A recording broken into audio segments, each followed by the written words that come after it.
Students who've witnessed their teacher cry during class. What happened? I was in 6th grade when something happened that none of us were prepared for. Around lunchtime, during a normal school day, we went out for recess like any other day. When we came back inside, there was an unusual stillness in the hallways. A few of the teachers quietly directed us to a single classroom, and when we entered, it became clear that this was no ordinary meeting. Our parents, the principal, the vice principal, and 3 other teachers were already there, faces red and eyes swollen. The moment the door closed behind us, the news came. Our teacher's wife had been shot by a colleague while she was at work. The room filled with quiet sobs and gasps. I remember staring at the adults around me, watching them try to hold themselves together while failing entirely. Our teacher wasn't there yet. For a while, we just sat, stunned, unsure what to say or do. Some students whispered to each other, others just stared at the floor. The principal spoke softly, explaining that everyone needed to go home, that we'd be safe with our parents. But no words could make sense of what we were hearing. We were sent home early, and the rest of that week passed in a blur. When our teacher eventually returned a month later, he carried himself with a quiet strength, but the shadow of loss hung over him. There were moments when he struggled during class, his composure faltering for a few seconds before he managed to continue. Those moments were rare but unforgettable, glimpses of grief that reminded us all of the humanity behind the person who had taught us so much. Several years later in high school, there was another teacher whose vulnerability left a mark on all of us. She was our music instructor,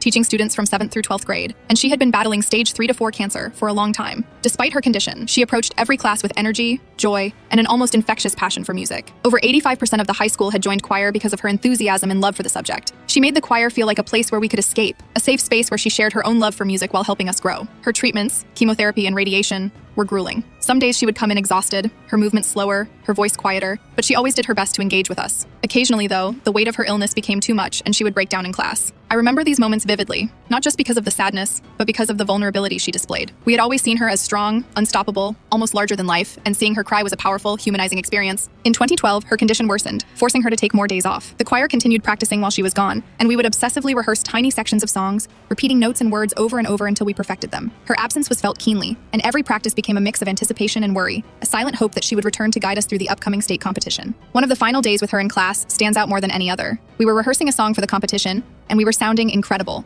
Each note harmonizing, each voice confident and strong. Mid-song, she stopped conducting, closed her eyes, and folded her hands in front of her chest. For several minutes, she just listened. We continued singing, aware of her presence but also feeling the intensity of the moment. The energy in the room was extraordinary, almost tangible, and no one dared to move or breathe too loudly. When the song ended, we remained in complete silence. Then she opened her eyes and tears were streaming down her face. Her expression was a mix of joy, pride, and exhaustion all at once. She wasn't able to attend the state competition with us, but we performed anyway. We didn't win first place, as we had hoped, but we placed higher than the school ever had before. The performance was a tribute to her dedication, her strength, and the inspiration she had instilled in all of us. Later that same year, she passed away. The memory of her crying in class, listening to our voices with tears in her eyes, has stayed with me ever since. She was one of the strongest women I've ever met, and those moments of vulnerability made her courage and passion all the more profound.